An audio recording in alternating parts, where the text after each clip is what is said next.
Good morning बच्चों, मैं हूं मुकेश जाट और बायोलॉजी के ऑनलाइन क्लासेस में आपका फिर से स्वागत है। आज हम स्टार्ट करेंगे बेटा यूनिट फर्स्ट क्लास 12th। ठीक है, ओके। इसमें हम पढ़ेंगे बेटा आज रिप्रोडक्शन इन प्लांट्स, मतलब पादपों में जनन। क्या पढ़ेंगे बेटा?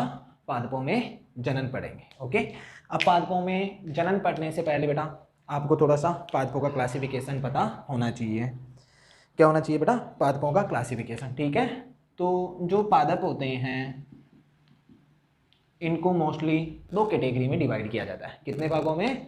दो भागों में डिवाइड किया जाता है। ठीक है, प्लांट्स को ये होते हैं बेटा एक तो होते हैं क्रिप्टोगैम्स और एक होते हैं बेटा फेनेरोगैम्स। कौन से होते हैं? क्रिप्टोगैम्स और फेनेरोगैम्स। ओके, ठीक है।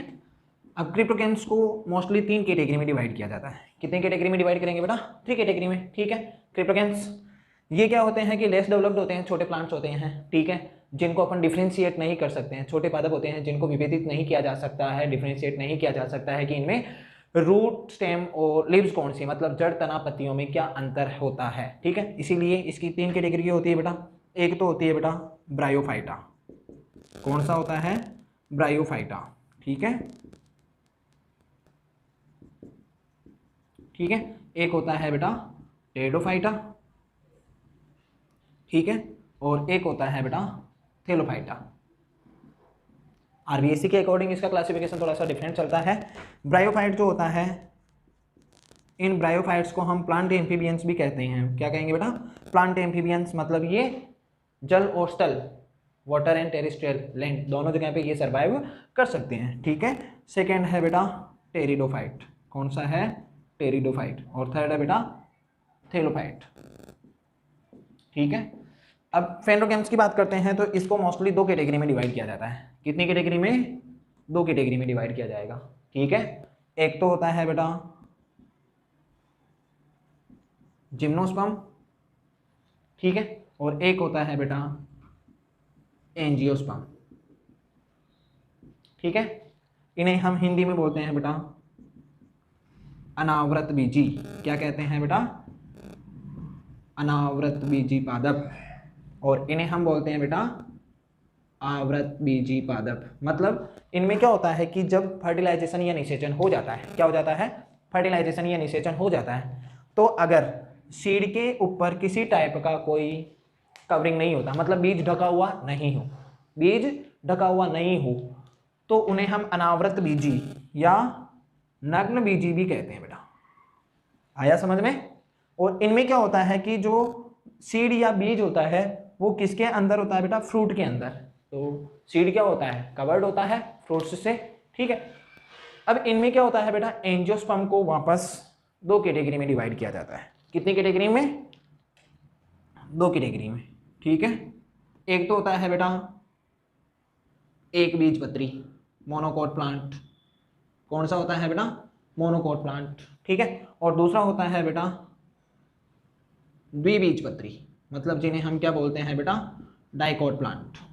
आया समझ में? जैसे कि मोनोकोट प्लांट की बात करते हैं, जैसे अपने गेहूं हो गया, चावल हो गया, ज्वार, बाजरा, जितने भी अनाज होते हैं, कौन क्या होते हैं बेटा? अनाज, सीरियल्स, जिन्हें हम खाने का उपयोग करते हैं, खाने में यूज करते हैं। ठीक है, द्विबीजपत्री दालें हो गई बेटा, सीरियल्स, सॉरी पल्सेस, दालें, जिनको तोड़ने पर दो कोटिलेडन्स मिलते हैं, बीजपत्र बनते हैं, उन्हें हम क्या कहते हैं बेटा? द्विबीजपत्री। ठीक है, तो अगर अपन रिप्रोडक्शन की बात करते हैं तो वो मोस्टली आते हैं बेटा एंजियोस्पर्म प्लांट्स में, जिनमें क्या आता है कि फ्लावर बनते हैं रिप्रोडक्शन के लिए। तो इनमें रिप्रोडक्टिव ऑर्गन होते हैं बेटा फ्लावर्स। क्या होते हैं? फ्लावर्स यानी पुष्प। तो आज हम पढ़ेंगे बेटा पुष्पोद्भिद पादपों में जनन। क्या पढ़ेंगे बेटा? पुष्पोद्भिद पादपों में लैंगिक जनन। क्या पढ़ेंगे बेटा? पुष्पोद्भिद पादपों में लैंगिक जनन। ठीक है, तो इनमें बात करते हैं सबसे पहले पुष्प की, मतलब जो फ्लावर होता है वो क्या होता है, तो फ्लावर को आप जनरली, फ्लावर या पुष्प को आप क्या कह सकते हैं बेटा, ये मॉडिफाइड सूट होता है। क्या होता है बेटा, मॉडिफाइड सूट होता है। आया समझ में, मतलब ये रूपांतरित प्ररोह होता है। क्या होता है, रूपांतरित प्ररोह। आया समझ में, ये 11th क्लास में अपन अच्छे से पढ़ चुके हैं। ठीक है, प्ररोह का मतलब क्या होता है कि जैसे ये अपने अर्थ सरफेस है, जमीन का स्तर, ठीक है, नीचे की ओर तो क्या होता है बेटा, रूट सिस्टम होता है। आया समझ में, जिसे हम क्या बोलते हैं बेटा, मूल तंत्र। क्या कहते हैं, मूल तंत्र। आया समझ में, इंग्लिश में क्या बोलते हैं बेटा, रूट सिस्टम। ऊपर की ओर क्या होता है, ये स्टेम होता है, इसे अपन क्या कहते हैं बेटा, स्टेम माने तना। ये क्या होती है बेटा, इनको हम बोलते हैं बेटा शाखा, यानी कि ब्रांच। ठीक है, ये इस पे क्या आ जाती है बेटा, लीफ। क्या होती है, लीफ यानी पर्ण। ठीक है, और यहीं से क्या निकलता है बेटा, फ्लावर निकलता है। क्या निकलता है, फ्लावर यानी कि पुष्प। तो पुष्प क्या है, ये एक रूपांतरित प्ररोह होता है। ठीक है, इसमें एक चीज और आती है जिसे अपन बोलते हैं बेटा फ्लोरीकल्चर। आया समझ में, फ्लोरीकल्चर माने क्या होता है, पुष्पों की खेती करना। क्या होता है, पुष्पों की खेती करना। होते हैं बहुत सारे काम में आते हैं, ऑर्नामेंट्स होते हैं, ये सजाने के काम में आते हैं फूल। ठीक है, तो ये क्या होता है बेटा, कल्टीवेशन। क्या होता है बेटा, cultivation of flower. Cultivation of flower यानी कि पुष्पों की खेती करना। ठीक है, अब यहां तक तो जनरल इंट्रो है बेटा फ्लावर के बारे में। तो फ्लावर को हम किस में पढ़ रहे हैं बेटा, ये एक जननांग है, रिप्रोडक्टिव ऑर्गन, जननांग। ठीक है, तो इसकी स्ट्रक्चर की बात करते हैं बेटा। तो पुष्प के मोस्टली दो भाग होते हैं। फ्लावर के कितने भाग होते हैं बेटा, दो। ठीक है, एक तो होते हैं बेटा जिन्हें हम सहायक अंग कहते हैं। क्या कहते हैं बेटा, सहायक, इंग्लिश में बोलते हैं बेटा इन्हें एसेसरी। क्या कहेंगे, एसेसरी। सेकेंड होते हैं बेटा आवश्यक। आवश्यक अंग को हम जननांग भी कहते हैं बेटा, जिन्हें हम नेसेसरी कहेंगे बेटा। क्या कहेंगे, नेसेसरी। मतलब ये भाग नहीं लेते हैं, रिप्रोडक्शन या जनन में भाग नहीं लेते हैं, केवल सहायता करते हैं। क्या करते हैं, सहायक होते हैं। ठीक है, और ये डायरेक्ट पार्टिसिपेट करते हैं, मतलब ये इनके बिना जनन संभव नहीं है। ये जनन का काम करते हैं, जनन में भाग लेते हैं, इसीलिए इन्हें जननांग भी कहते हैं। ठीक है, तो सहायक जो होते हैं ये मोस्टली दो टाइप के होंगे, दो पार्ट होते हैं।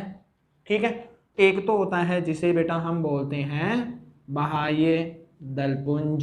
क्या बोलते हैं, बाह्य दलपुंज। इंग्लिश में बोलते हैं बेटा इसे कैलिक्स। ठीक है, और ये होता है बेटा जिसे हम बोलते हैं दलपुंज, जिसे इंग्लिश में बोलते हैं बेटा कोरोला। ठीक है, इसके भी मोस्टली दो पार्ट होते हैं बेटा। कितने पार्ट होंगे, दो। ठीक है, एक तो होता है बेटा जिसे हम बोलते हैं हिंदी में पुमंग। क्या कहेंगे, पुमंग। और दूसरा होता है जायांग। पुमंग को इंग्लिश में बोलते हैं बेटा एंड्रोसियम। क्या बोलते हैं, एंड्रोसियम। और इसे हम बोलते हैं बेटा गाइनोसियम। ओके, क्लियर है। ठीक है, अब पुमंग की जो इकाई होती है, एंड्रोसियम की जो इकाई होती है, इसे हम बोलते हैं पुंकेसर। क्या कहेंगे, पुंकेसर। ठीक है, और इसकी जो इकाई होती है इसे हम बोलते हैं बेटा स्त्रीकेसर। क्या कहेंगे, स्त्रीकेसर। ठीक है, ये हो गया, पुंकेसर को हम बोलते हैं बेटा इंग्लिश में स्टेमन। ठीक है, और ये होता है बेटा स्त्रीकेसर को हम बोलते हैं बेटा कार्पल। क्या बोलते हैं, कार्पल्स। ओके, अब इसके भी मोस्टली दो भाग होते हैं। कितने भाग होते हैं, दो भाग होंगे। एक तो होता है बेटा पराकोश और एक होता है पुतंतु। इंग्लिश में बोलते हैं बेटा जिसे हम क्या बोलते हैं इंग्लिश में एंथर और फिलामेंट। क्या कहेंगे, एंथर और फिलामेंट। दोनों आपस में कहाँ से जुड़े होते हैं बेटा, योजी। दोनों को जोड़ने वाला कौन सा होता है बेटा, योजी, जिसे हम बोलते हैं कनेक्टिव। ओके, इसके तीन होते हैं बेटा। कितने होते हैं, तीन। ठीक है, एक तो होता है बेटा वर्तिकाग्र, इंग्लिश में बोलते हैं स्टिग्मा, एक होता है वर्तिका जिसे इंग्लिश में बोलते हैं बेटा स्टाइल, और एक होता है बेटा अंडाशय जिसे हम कहते हैं ओवरी। क्या कहते हैं? ओवरी। आया समझ में? और ओवरी में ही, अंडाशय में ही बीजांड पाया जाता है, ओव्यूल। ये इसकी प्रारूपिक संरचना के भाग है बेटा। क्या है? एक पुष्प की प्रारूपिक संरचना के भाग है। आया समझ में? वापस बता देता हूँ, फ्लावर के दो भाग होते हैं, आवश्यक और सहायक, एसेसरी और नेसेसरी। एसेसरी के दो भाग होते हैं बेटा, कैलिक्स एंड कोरोला। ठीक है, और इसके क्या होते हैं बेटा? एंड्रोसियम और गाइनोसियम। अब थोड़ा सा इनके बारे में समझ लेते हैं बेटा। ये फर्स्ट सर्कल होता है बेटा। कौन सा होता है? फर्स्ट सर्कल, यानी कि प्रथम चक्र, जो सबसे बाहर की ओर पाया जाता है। ठीक है, इसमें क्लोरोफिल प्रेजेंट होता है। क्या होता है बेटा? क्लोरोफिल उपस्थित होता है, क्लोरोफिल प्रेजेंट होगा। ठीक है, इसमें क्या होता है? इसका मेन जो रोल होता है वो प्रोटेक्शन का होता है। मतलब ये क्या करता है बेटा? कलिकावस्था में सुरक्षा का कार्य करता है। मतलब फूल जब खिलता नहीं है तब उसकी सुरक्षा का काम कौन करेगा? कैलिक्स करेगा। और सबसे बड़ी काम की बात जो होती है, ये इसकी जो यूनिट होती है उसे हम सेपल्स कहते हैं। क्या कहते हैं बेटा? सेपल्स। ओके, यहाँ तक क्लियर है? ठीक है, अब उसके बाद में कोरोला की बात करते हैं। तो ये सेकेंड सर्कल है बेटा। कौन सा सर्कल है? सेकेंड सर्कल है, मतलब दूसरा चक्र हो गया। ठीक है, इसमें क्या होता है? पिगमेंट उपस्थित होते हैं। पिगमेंट उपस्थित होते हैं, मतलब ये रंगीन होता है। क्या होता है बेटा? रंगीन।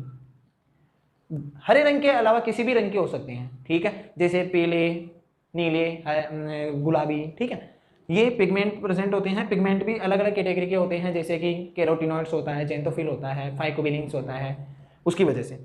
और ये किस में हेल्प करता है बेटा? परागण में सहायक होता है। किस में सहायक होता है? परागण में सहायक होता है, मतलब पोलिनेशन में हेल्प करता है। क्यों? क्योंकि ये रंगीन है तो क्या करेगा? इंसेक्ट को अट्रैक्ट करेगा, कीटों को आकर्षित करता है। आया समझ में? इसीलिए कीट यहाँ पर आते हैं और क्या होता है बेटा? इनमें पोलिनेशन होता है। यहाँ तक क्लियर?